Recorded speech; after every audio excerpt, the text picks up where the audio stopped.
Muri yeZimbabwe mutambo watsvuka ropa nyaya iya yakora muto manje chabva chapindirwa nemauto. Tauya panapa tikambobudisa nyaya yanga ichitaurwa nemumwe munhu achicriticize seWicknell Chivayo, but iko zvinezvi ndiri kuona kuti maelders vakuru mauto vari kudairira nyaya iyoyo, vari kudedzera kuti zvamuri kutaura izvozvo zvekukriticize Chivayo aiwa ndezvenyu hama dzadiwa. Munozviziva inini ndiri munhu wekuti handina secret. Mukatoona kana zvatodai so aiwa pakadai so apa tichatore side takumboita zvebasa. Iwewe kana uchicriticize nezvekutaurwa nemudhara handiti comment section yangu yakavhurika iko zvinezvi. Kana uchiziva kuti iwewe unawo mafacts nemapoints zvekare anokwanisa kumisa zviri kutaurwa futi nemudhara uyu, namba ndidzo dzandaisa apa. Unobva wongonanga wongobayirira audio yako uchitaura, even kana isiri nyaya iyi, chero iri imwe. Ndosaka iko zvinezvi zvakanakira kuti munhu wese anenge angojamuka, andina kana audio yandinosirira, dzese ndinongobudisa. Iko zvinezvi nditori nemurwi I think 300 maaudios akapinda kubva nezuro manheru up to now atiri kuprocessa kuti akwanise kunge achipinda. Muchazvinzwira pari kupisa ende hapasi kudyiwa rinopisa. So zvandiri kutaura panapa ndezvekudai so. Iwewe kana uchiziva kuti uri kutoda, comment section iripo, namba dziripo, unobva wongosenda yako audio. So nhasi da kukusiyai muchinzwa audio iri panapa yemunhu abuda pachena achidefenda seWicknell Chivayo. Inini hangu handisi kupa kuti munhu pamwe ari kuda mota kana kuti ari kuda vanhu vari pakasiyana vari kuti musarwise seWicknell, musaone seWicknell kunge ndo government kana kuti ndo maproblems ese amuri kusangana nawo vari kumakonzeresa. Audio ndiyo da kuti muzvinzwire mundiudzewo zvamuri kufunga in the comment section. But the most important thing, make sure kuti malike this video kuitira kuti tirambe tichimaona maaudios nemavideos ese ari kuuya. Makadi timu rese tiri kuteerera nyaya dzikutaurwa idzi nevanhu. I think seWicknell from the word go vakataura vakati inini handidi zvokudzirwa zvekuita nemari yangu. Kana munhu abuda musaga abuda pachena, vanhu must learn to respect that. Tiri kuona focus yevanhu vese muZimbabwe iri focused on seWicknell Chivayo kuti vazoite nhasi vaitirani. You lambast seWicknell Chivayo for buying people those luxurious cars. You lambast the recipients of the benefits kuti vatambirire zvinhu izvozvo bona seWicknell Chivayo. Mapedza izvozvo mauti dai mari yanga yaenda kuzvipatara, dai yaenda kuzvikoro, dai yazodii. I think mune muri kuita identity crisis here. seWicknell Chivayo is an individual, a patriotic son of Zimbabwe who happens to be a millionaire or a billionaire. I don't know actually the status. But what I'm saying is,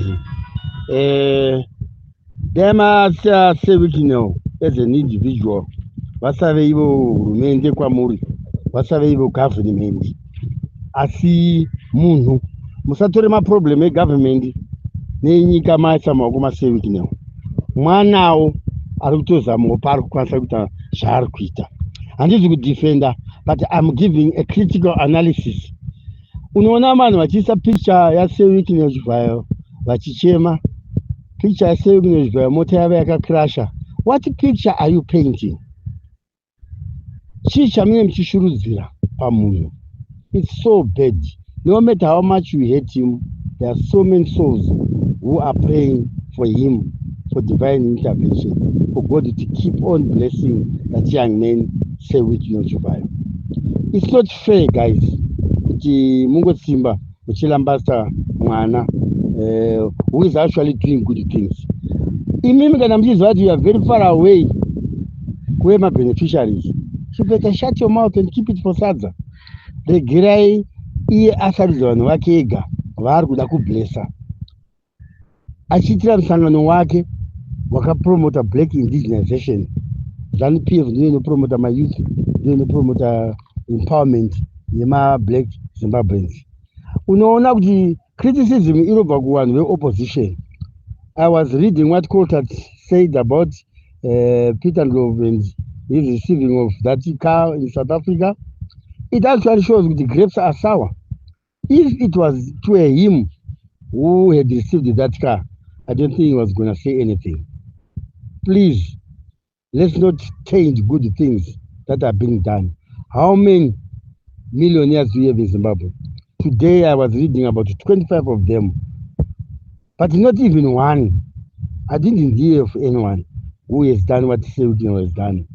It's a blessing that has been given by God for a reason.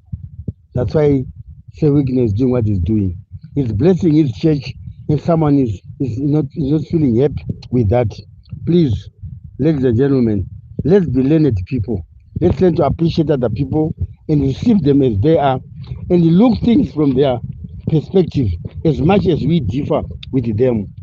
Sewikino havana chavatadzira vanhu, varegerei vakadaro. Don't judge people. Please stop judging people.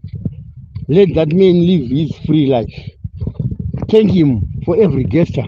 Havana kuuraya munhu Sewikino. Vablessa vanhu. Munhu akasiwa nemufananidzo waMwari. Vari kuita basa ravo raMwari. Varegerei Sewikino vaite basa ravo raMwari. Sewikino, don't be tempted. Spirit yamini yairambai makadaro. Ipai vamuri kunzwa vada kupa imini. Ndimi makapiwa chipo. Ndatenda. Zviri kuno zvangu kwamutoko. Maruva tiri kutoona nyaya dzitiri kumateresi. Thank you so much.